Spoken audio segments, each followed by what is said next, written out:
बिस्मिल्लाहिर्रहमानिर्रहीम। अस्सलाम वालेकुम दोस्तों आज एनालाइजिंग ऑफ बिजनेस ट्रांजैक्शन का लेक्चर 4 का आखिरी पार्ट है। हमने डिस्काउंट की एंट्रीज कल छोड़ दी थी। आज के लेक्चर में मैं डिस्काउंट से मुतल्लिक मुमकिन ट्रांजैक्शन को जो आपके सिलेबस में मौजूद हैं उनको यहाँ पर ब्रीफ करने वाला हूँ और इसके बाद हमारा एनालाइजिंग ऑफ बिजनेस ट्रांजैक्शन का जो लेक्चर है वो क्लोज हो जाएगा। इसके बाद हम जर्नलाइजिंग द एंट्रीज जो है उसकी तरफ बढ़ जाएंगे। अच्छा जी, डिस्काउंट के मुतालिक जो है मैं पहले ब्रीफ कर चुका हूं, बता चुका हूं अपने पिछले लेक्चर्स में कि डिस्काउंट जो है रियायत को बोलते हैं, छूट को बोलते हैं। डिस्काउंट हमारे पास ये दो तरह का होता है, एक ट्रेड डिस्काउंट, दूसरा कैश डिस्काउंट। ट्रेड डिस्काउंट को हम पहले डिस्कस कर लेते हैं एग्जांपल के साथ।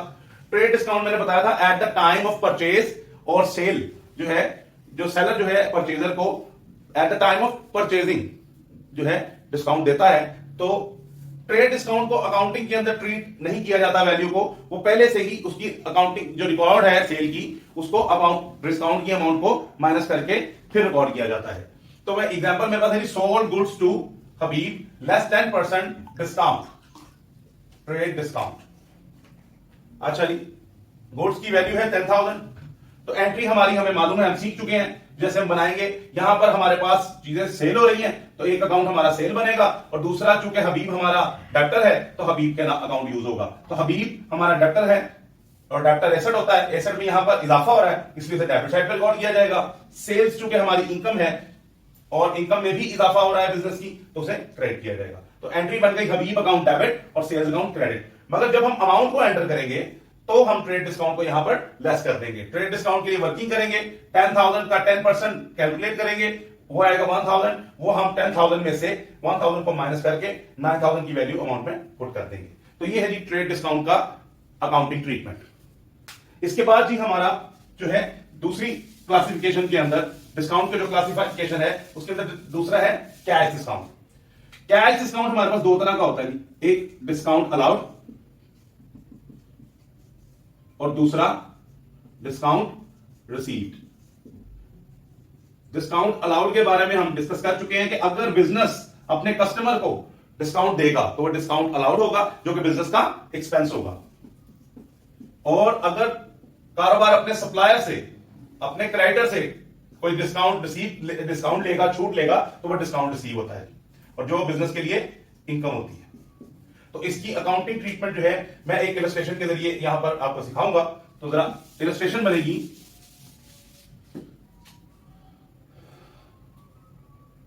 Goods purchased from Aslam ₹20,000। 1 जनवरी 20 पे हमने सब सपोज कि ये परचेज की है असलम से चीजें, तो हम जानते हैं जी परचेजेस अकाउंट यूज होगा। यहां पर परचेजेस एक्सपेंस में आ गया, इजाफा हो रहा है, डेबिट साइड पे रिकॉर्ड हो जाएगा। और असलम यहां पर हमने ये ट्रांजैक्शन सीखी है, बिजनेस का क्रेडिटर है और क्रेडिटर जो है वो लायबिलिटी होती है और लायबिलिटी में भी इजाफा हो रहा है इसलिए यहां पर क्रेडिट कर दिया जाता है। तो परचेजेस अकाउंट को डेबिट हमने कर दिया और असलम अकाउंट को क्रेडिट कर दिया। 10 जनवरी 2020 को ट्रांजैक्शन होती है जी, cash given to Aslam ₹19,000 in full settlement. जब भी हमने असलम को 20,000 रुपीज पे करना था, हम ट्रांजैक्शन बता रही है कि हमने 10 जनवरी को असलम को 19,000 रुपया दिया है और उसके साथ हमारा अकाउंट सेटल कर लिया है। इसका मतलब यह है कि जो 1,000 रुपया है वो असलम ने हमें डिस्काउंट दे दिया है। तो हमने कैश पे किया है तो एक अकाउंट तो कैश यूज हो गया, कैश क्योंकि हमारा एसेट है उसमें कमी हो रही है तो वो क्रेडिट कर दिया जाएगा। और साथ ही साथ हम असलम से 1,000 रुपए का डिस्काउंट भी ले रहे हैं तो डिस्काउंट रिसीव्ड का अकाउंट भी आ जाएगा। वो हमारी इनकम है उसमें इजाफा हो रहा है इसलिए उसे क्रेडिट कर दिया जाएगा। और असलम जो कि हमारा क्रेडिटर था, लायबिलिटी थी, इसको पे कर दिया जा रहा है तो हमारी ये लायबिलिटी भी खत्म हो गई है, लायबिलिटी में कमी हो रही है तो कमी का नाम है डेबिट और ये 20,000 टोटल अमाउंट से हमारी लायबिलिटी क्लोज हो जाती है। तो ये है जी डिस्काउंट अलाउड के हवाले से हमारी ट्रांजैक्शन जो हमने यहां पर डिस्कस की हैं। इसके बाद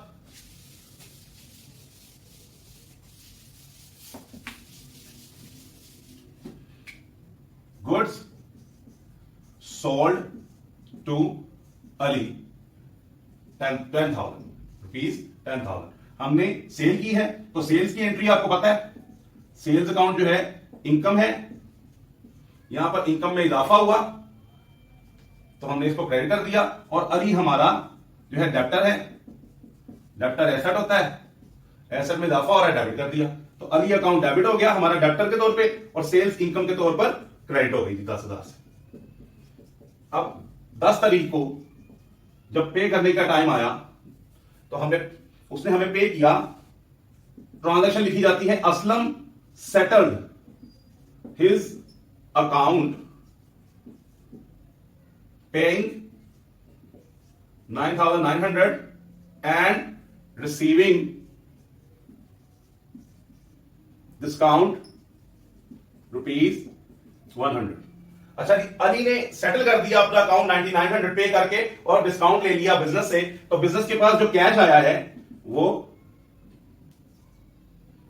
एसेट है, उसमें इजाफा हो रहा है, डेबिट हो जाएगा। और बिजनेस 100 रुपए से उसे डिस्काउंट दे रहा है, लेना उससे 10,000 रुपया था लेकिन लिया कितना 9,900, तो 100 रुपया उसे डिस्काउंट दे रहा है, तो डिस्काउंट अलाउड जो है बिजनेस का एक्सपेंस है, एक्सपेंस में इजाफा हुआ तो ये भी डेबिट हो जाएगा।